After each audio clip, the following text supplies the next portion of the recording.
Praise the Lord. ஆண்டவரும் அருமை இரட்சகருமாகிய இயேசு கிறிஸ்துவின் நாமத்தில் நான் உங்களை வாழ்த்துகிறேன். மறுபடியுமாக கர்த்தருடைய வார்த்தையின் மூலமாய் உங்களை சந்திப்பது மிகுந்த மகிழ்ச்சி. ஆண்டவருடைய கிருபையினால் நம்ம தொடர்ந்து சத்திய வசனங்களை ஆராய்ந்து அறிந்து வருகிறோம். பரலோக ராஜ்யத்திற்கு கொடுக்கப்பட்டிருக்கிற இல்லைன்னா அழைக்கப்படுகிற பற்பல பெயர்கள். நேற்று நான் இன்னொன்னே சேர்த்து சொன்னேன். இயேசு கிறிஸ்து சொல்லும் பொழுது என் பிதாவினுடைய வீட்டில் அநேக வாசஸ்தலங்கள் உண்டு அப்படிங்கிறாரு. அப்போ அந்த அநேக வாசஸ்தலங்களுக்கு அநேக பேர் என்ன செய்யும் கண்டிப்பாக இருக்கும் தானே. அதை ஒன்று ஒன்றா சொன்னேன். அதில் நேற்று சொல்லும்போது நித்திய வீடு, ஏன்னா அதுக்கு பேர் நித்திய ராஜ்யம், அது நித்தியமானது. பரலோகம் என்பது நித்தியமானது. அதுக்கு 2 கொரிந்தியர் 4வது அதிகாரத்தின் பின் பகுதியிலையும் 5வது அதிகாரத்தின் முதல் பகுதியிலையும் சொல்லப்பட்ட சில வார்த்தைகளை நான் உங்களோடு பகிர்ந்து கொண்டேன். காணப்படுகிறவைகள் எல்லாமே அனித்தியமானவைகள். பூமிக்குரிய நம்முடைய கூடாரமாகிய வீடு அழிந்து போனாலும் பரலோகத்தில் கை வேலை அல்லாத நித்திய வீடு நமக்கு இருக்குது அப்படின்னு சொல்லி நான் உங்களுக்கு சொன்னேன். இப்போ பின்னால் நீங்கள் ஒரு வீட்டை பார்ப்பீங்க, ஒரு வீடு தெரியும். இந்த வீடு அனித்தியமான வீடு. ஒருவேளை காங்கிரீட்டால் கட்டப்பட்டிருக்கலாம், மனுஷனுடைய கை வேலையால் கட்டப்பட்டிருக்கலாம். ஆனால் இந்த வீடு அழிந்து போயிடும். சரியா? ஒருவேளை ஆண்டவர் எங்களுக்கு தந்த வீடு தான், நாங்கள் அதில் தான் குடியிருக்கோம். ஆனால் எங்கள் நம்பிக்கை இந்த வீட்டு மேலே இல்லை, எங்கள் சிந்தனை இந்த வீட்டு மேலே இல்லை. இந்த வீடு அல்ல, எங்களுக்கு ஒரு நித்தியமான வீடு இருக்குங்கிற அந்த நம்பிக்கையோடு தான் நாங்கள் வாழ்ந்துட்டுருக்கோம். சரியா? இப்போ இன்னொரு விஷயத்தை சொல்லி நான் இன்னையோட நிறைவு செய்கிறேன். அது என்ன அப்படின்னா, இப்படியெல்லாம் இருக்கிறதுனால நம்ம எப்படி இருக்கணும் அப்படிங்கிறத மட்டும் சொல்லி முடிக்கிறேன். எபிரேயரில் ஒரு வார்த்தை இருக்குது. என்ன வார்த்தை சொல்லுதுன்னா, நான் படிக்கிறேன் பாருங்கள். எபிரேயர் 4வது அதிகாரத்தில் 9ஆம் வசனமும் 11ஆம் வசனமும் படிக்கிறேன்.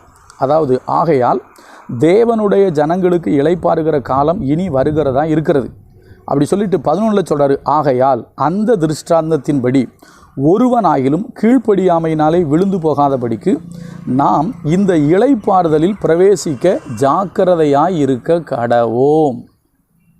எப்படி?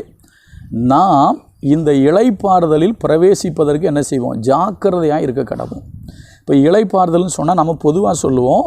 இளைப்பாறுதல் அப்படின்னா என்ன அப்படின்னா, பரதீசுக்கு பேர் தான் இளைப்பாறுதல்னு சொல்லுவோம். உண்மை தான், பரதீசுக்கு பேரும் இளைப்பாறுதல் தான். ஆனால் புதிய ஏற்பாட்டில் உள்ளவங்க மட்டும் இளைப்பாறல, பழைய ஏற்பாட்டில் உள்ளவங்களும் கூட இளைப்பாறி இருக்கிறாங்க.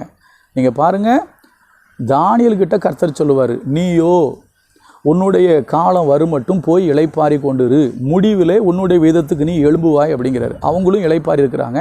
ஆனால் அவங்க போன இடம் பரதீசில், அவங்க போன இடம் பாதாளத்தில் வேறு ஒரு பகுதி. ஸோ இதெல்லாம் பற்றி பேசுகிறதுக்கு நமக்கு நேரம் இல்லை. ஆனால் ஒன்று மட்டும் சொல்லி முடிக்கிறேன். என்ன தெரியுமா? நம்ம எல்லாரும் இளைப்பாறுதலுக்குள்ளே பிரவேசிக்கணும். இப்போ நம்ம கூட சொல்லலாம், ஒருத்தங்க இறந்துட்டாங்கன்னா இளைப்பாற போயிட்டாங்கன்னு சொல்லுவோம். அதான் உண்மை. மரித்த பின்பு இளைப்பாறுகிற ஸ்தலத்துக்கு நம்ம போகணும். அப்போ அருமையான கர்த்தருடைய பிள்ளைகளை புரிந்து கொள்ளுங்கள். இந்த இளைப்பாறுதலில் பிரவேசிப்பதற்கு நீங்களும் நானும் எப்படி இருக்கணும்னா ஜாக்கிரதையாக இருக்கணும்.